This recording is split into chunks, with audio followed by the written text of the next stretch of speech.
huwag mo siyang i-coach. Kasi kung hindi, mapopoint kita sa likod. Bitag kami. Either you pay up or shut up. Pambansang sumbungan, handa kang ipaglaban ang programa ng ating buong sambayanan. Mahuli ang inyong sasakyan na nagbabiyahe kayo papuntang Mindanao. Tama? Opo, Saan kayo nahuli? Saan parte? Dito parte sa Ragay po. Camarines Sur province. Sa Camarines Sur, okay. Ano daw ang dahilan kung bakit kayo nahuli? Sa plaka ba? O ano bang dahilan? Ang dahilan daw po ay kolorum daw po. Bakit nasabi nilang kolorum? May information ba sila sa inyo? Or napansin ba sila sa inyo? Or pinara ba kayo? Tinanong ba kayo? Paano kayo nahuli? That time, siguro mga 10 o'clock. Gabi, umaga? Napansin namin sa unahan may checkpoint. Umaga o gabi? Umaga po. Alright, checkpoint ng... Checkpoint ng LTO. So wala namang okay. problem, dumiretso kami. Tapos etong driver na kapatid ko, bigyan gumanon siya sa kabila.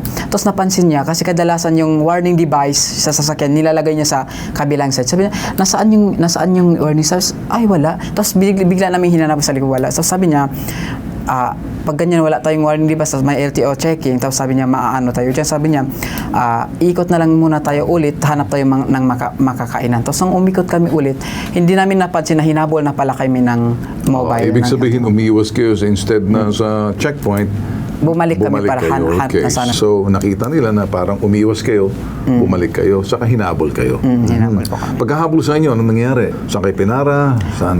Doon din po parte sa may Ragay pa po. So, nahuli kayo, kumbaga, tumigil kayo. Siyempre na. Okay, sige. Sagutin mo na ako, ha? Para diretso na tayo rito. Nung kayo'y pinapara na ngayon, anong sinabi nila sa inyo? Anong napansin nila?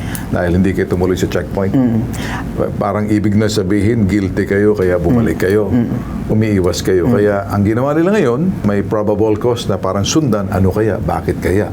Wala namang masama doon pagtatanong.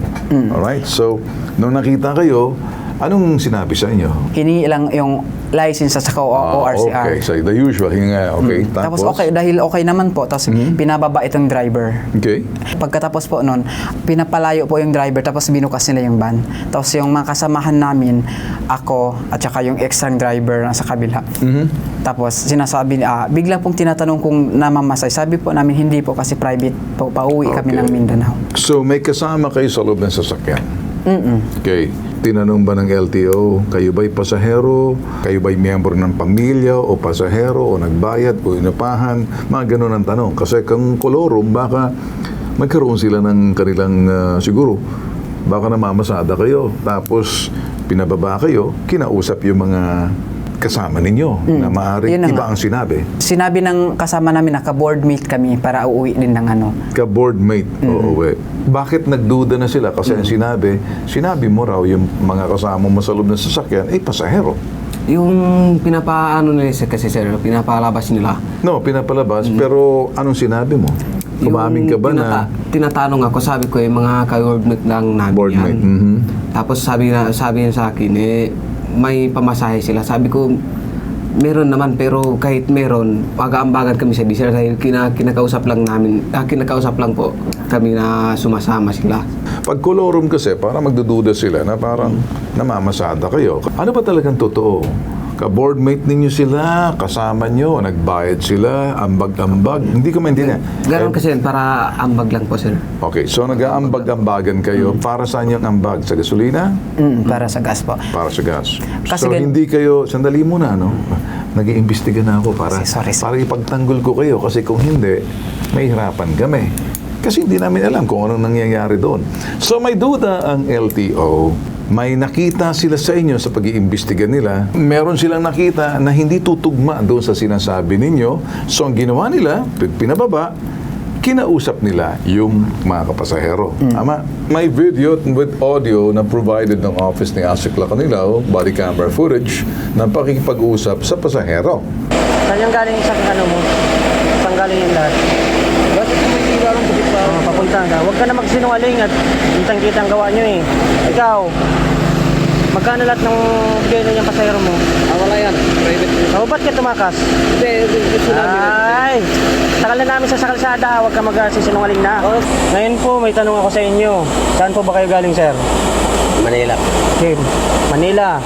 Magkano yung singil sa inyo dito? 1,000. Yung amount na sinabi sa iyo, magkano? 1,000 lang po kasi. 1,000. Sige sa inyo. Bale yung iba, 1,000 din yan. Sige, pasulat na lang ako dun ma'am sa manifesto. Ikaw naman sir, sa'yo naman, tama ba yung sinabi ng driver, 1,000? Sige, pakilagay na lang sir ha. Tinanong nila mga pasahero, umamin. Iba yung sinasabi ninyo. Nagiging batayan yon na parang lumalabas solicitation o talaga naghahanap kayo ng pasahero. Dahil nagsabi sila kung magkano binabayad nila. Napatunayan na namamasada talaga kayo. Kasi hindi tugma yung sinabi ng driver sa mga pasaherong kasama ninyo. Ang tanong, legal ba yung pagbababa? O may nakita ba silang ano? Kasi ang pagbababa sa vehicle, unless police na nagsabi, pero dito sa parting to, sinabi na meron na silang information na kayo kolorum. Questionable sa akin, ba't ka pinabababa? Ano ang violation mo? Ay, nanggagaw. Unless kung meron silang impormasyon na namamasada kayo, sandali muna, ano? Huwag mo siyang i-coach. Kasi kung hindi, papopuin kita sa likuran. sorry. Hindi kita dapat ilalagay dyan. Bawal ang coaching dito. Kasi nag-iimbestiga na ako eh. Ay, ilang taong ka na? 26 po. Ilang taong ka? 27. Kaya niya na magsagot. Huwag mo na siya i-coach. Kasi, tatanungin natin itong LTO. Sir Glenn, ano pong masasabi ng LTO regarding dito?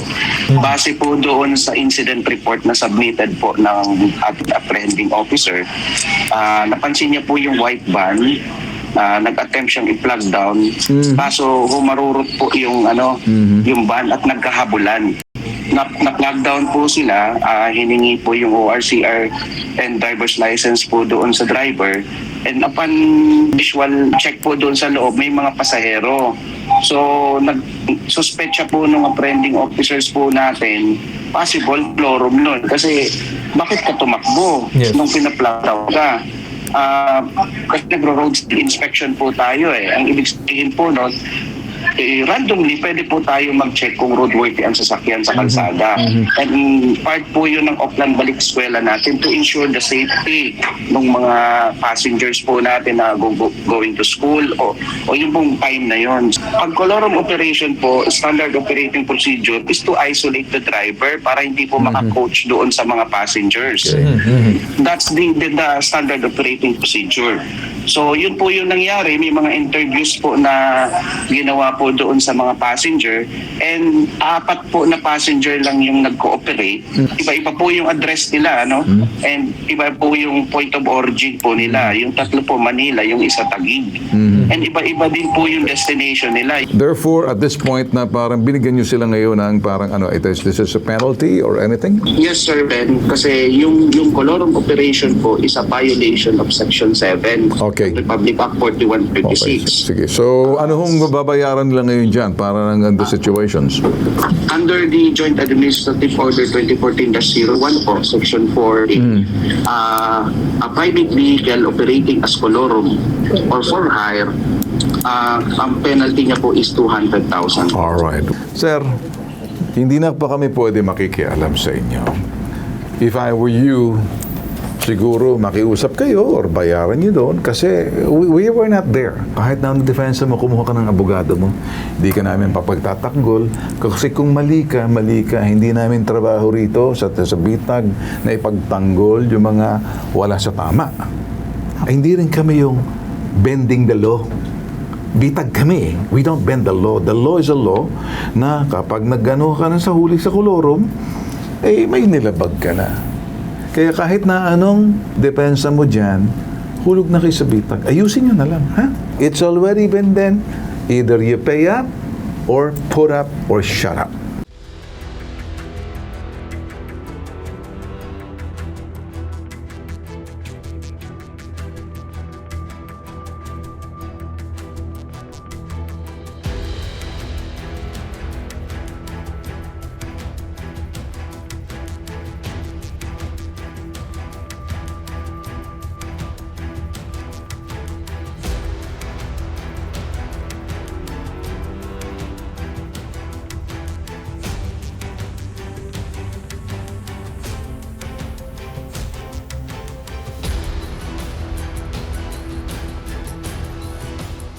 Pambansang Sumbungan, Bitag Helpdesk.